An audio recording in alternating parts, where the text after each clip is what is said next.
Hey everyone, Christian here, and here's another palm review down in Miami. So this is Heterospathe elata, also known as the Sagisi palm.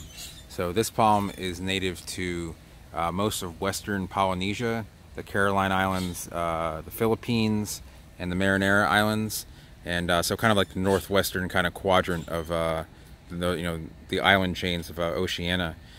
And it was once a very popular palm in the landscape here in South Florida, and it's kind of dwindled out of popularity due to new discoveries such as foxtails and Bismarcks, just because it is a little bit cold sensitive. These definitely are zone 10 palms. I've seen people get away with them in zone 9, but I would not really try that expecting to see a mature plant come to fruition. But they are a little bit on the, I'm going to say ratty, but they do require some maintenance, in the sense that if you look here, it appears to have a crown shaft, and a lot of Heterospathe do have a crown shaft, but this doesn't have a true crown shaft, because you can see right here the boot kind of ends right here, and then over here you can see it does not wrap completely around. So when these fall off, they will fall off and they will self-clean, but they don't wrap around and don't have that true crown shaft. We call it pseudo crown shafted in the nursery trade, and also I think it's also used as a botanical term in some areas. So, but nonetheless, it's still a pretty interesting plant. Heterospathe is a very cool genus. This is definitely by far the most common and popularly used landscape palm in the genus. This is actually another one right there, a little bit smaller, just starting to form some trunk.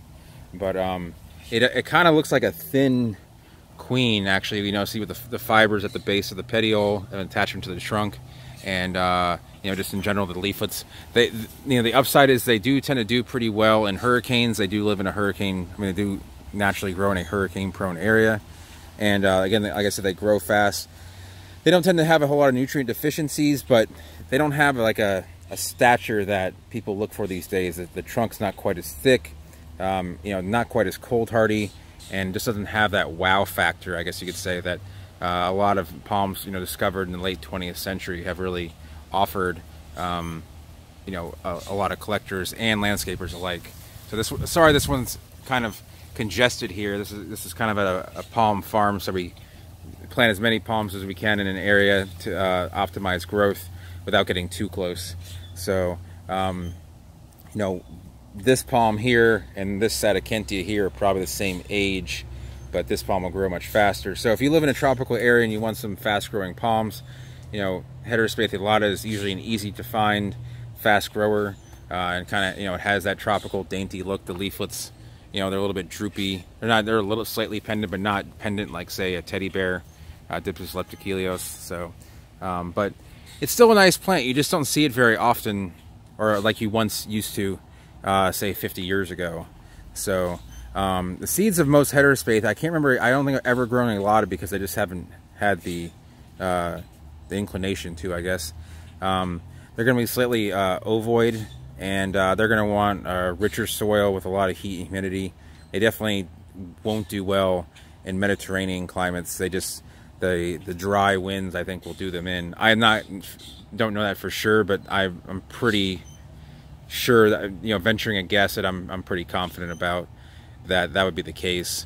But otherwise, it's it is a nice medium-sized palm for for basically a tropical garden. I mean, maybe you can get away with this in some warmer parts of Central Florida, and there's definitely a lot of parts of, say, Australia, or that if you want to try and grow this, go for it. It does have some white glaucous colors about it, but there's also a lot of Heterospathe where the crown is actually completely white.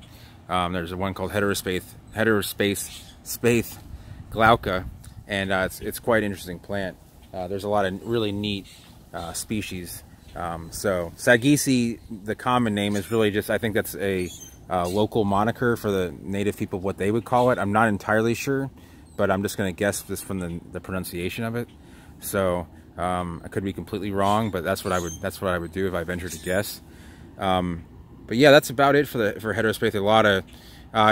It's one of those forgotten palms, a lot like the African oil, where they were once mass planted and thought to be a great landscaping plant, and now you just rarely see them around. If you do see them around, you know that the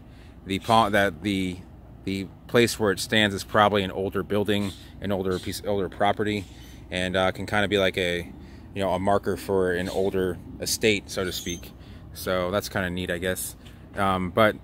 Otherwise, yeah, that's about it for Heterospathe elata. I hope you enjoyed this vlog. If you did, give it a thumbs up. If you're new to the channel, go ahead and subscribe, and make sure to press that notification button. I do go live quite a bit, including tonight.